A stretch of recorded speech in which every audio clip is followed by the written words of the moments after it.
Hello hello hello good evening সবাইকে। আগের ভিডিওতে তোমাদের সাথে শেয়ার করেছিলাম যে আমি লালগোলা ঘুরতে অ্যাকচুয়ালি আমার ইভিনিংয়ে বাড়ি ফিরে যাওয়ারই কথা ছিল, কিন্তু পিসমণি বলল যে আজকের দিনটা থেকে যেতে, তাই জন্য আমরা আজকের দিনটা থেকে যাই। আর এই দেখো তোমাদের সাথে গল্প করতে করতে কিন্তু আমি সাজুগুজু করে রেডি হয়ে গেছি। যেহেতু বাড়ি যাওয়া হলো না তাই সবাই মিলে ডিসাইড করলাম একটুখানি ঘুরতে বেরোবো।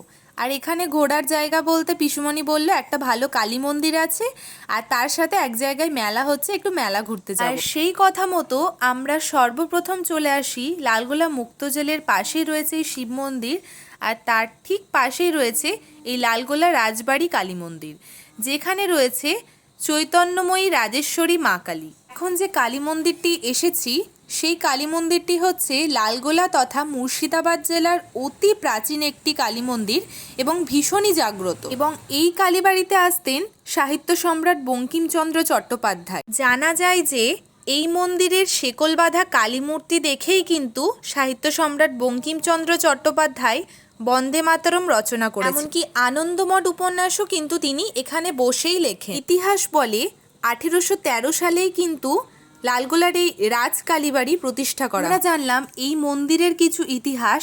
এখন আমরা ঘুরে দেখব এই পুরো মন্দিরটা। মন্দিরের প্রতিটা গায়ে কিন্তু রয়েছে অনেক সাহিত্য সম্রাটের ছবি, সাথে অনেক দেবদেবীর মূর্তি। আর কিছুক্ষণের মধ্যেই মায়ের সন্ধ্যা আরতি শুরু হয়ে যাবে, আর তারই মধ্যে চলো কিছুক্ষণ সময় আছে, আমি তোমাদেরকে পুরো মন্দিরটা একবার ঘুরে দেখাই। মন্দিরের প্রতিটি দেওয়ালেই কিন্তু কিছু না কিছু আঁকিবুকি করা আছে। এই যেমন এখানে সুন্দর কলকা করা আছে, এছাড়াও কিন্তু এখানে অনেক সাহিত্য সম্রাটের ছবি আঁকা রয়েছে। স্বামী বিবেকানন্দ, বঙ্কিমচন্দ্র চট্টোপাধ্যায়, কাজী নজরুল ইসলাম। এছাড়াও কিন্তু 9টি ছোট ছোট মন্দির রয়েছে, যেখানে রয়েছে বাবা ভোলেনাথ। আর প্রত্যেকটা ভোলেনাথের কিন্তু এক এক রকম নামকরণ করা হয়েছে। কিছুক্ষণের মধ্যেই শুরু হয়ে যাবে সন্ধ্যা আরতি, আর তারপরেই তোমাদের দেখাবো রাজেশ্বরী মা কালীর মূর্তি।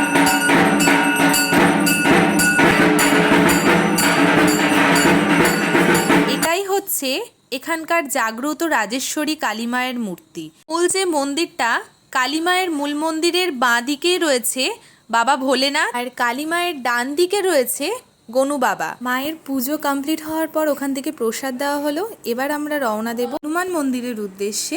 এই যে দেখতে পাচ্ছ আমরা এখন চলে এসেছি হনুমান মন্দিরে। এই মন্দিরটাও কিন্তু লালগোলা রাজবাড়ি কালী মন্দিরের একদম পাশে।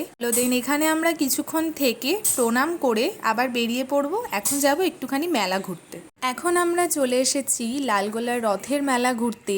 কয়েকটা দোকান ঘুরে ঘুরে দেখলাম, অ্যান্ড দেন মোগলাই খেয়ে রওনা দিলাম বাড়ির দিকে। Thanks for watching.